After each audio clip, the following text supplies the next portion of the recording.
bring in former Navy intelligence officer Jack Posobiec, who also keeps a keen eye on the America First movement as well. Jack, welcome. Always good to see you. I mean, this president laughed at by the mainstream media, the elites in Europe and elsewhere, at Davos and whatnot, when he said, you know, NATO's got to pay its fair shares. You hear Secretary Wilkie, the president is carrying the day on that, reshaping the world before our eyes.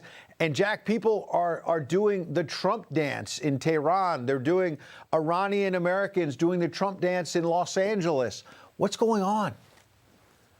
Well, you know, it's really interesting, Ed, and good to be on with you, because here you have President Donald Trump, who comes in. He's been a businessman his entire life. He's been in the private sector. He's been someone who works in the real world, having to put people to work, having to build things. He doesn't come from the political class. He doesn't come from any of these families that have been involved in politics for so long. And so perhaps that's why he's able to put points on the board much faster and much quicker than we've ever seen any president do before. This is an entirely new approach to foreign policy, and one that's seeing dividends immediately. If you look at what he's done, of course, with Operation Midnight Hammer back in June, then down to Venezuela. Look, and now, of course, what we're seeing today, we're seeing a president who understands that there are ways to do these things that don't require this massive amount of commitment of ground troops and trying to, you know, produce the gender studies in Afghanistan program and curriculum that Barack Obama was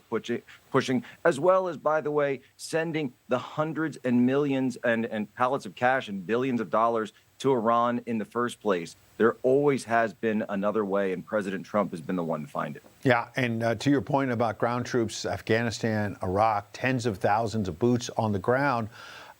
Looking into the crystal ball, the days ahead, what steps do you think the president has to take to make sure the America First movement, the MAGA movement, is still with them? Because you hear about some people within the movement saying, well, hang on a second, regime change. And you know, I thought he was focused on the economy in that state. I mean, it was only a couple of days ago that he was talking all about domestic, and I understand there's national security. It never sleeps, the national security challenges.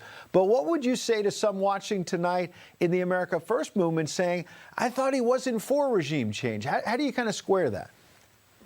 Look, I would say that this is not going to be a forever war. And we need to push at the same time. By the way, if that's what your goal is, then absolutely advocate for that, because we're not seeing those massive troop movements. We're not seeing Marine Expeditionary Units. We're not seeing National Guard for the Army being called up like we did in the Bush years. We're not seeing those types of things. President Trump has said 4 weeks. J.D. Vance has come out and said that this is going to be a multi-week process, but it's not going to be one of those other forever wars where people are deployed for months and then years and again, with no clear end game in sight. That's what we saw before. This is the new Trump movement, new Trump policy with direct effects immediately. The Don Roe Doctrine, I guess, as they like to call it. Jack Posobiec explaining it so well as always. We appreciate your insight. Thank you. Thanks so much. I appreciate it. All right.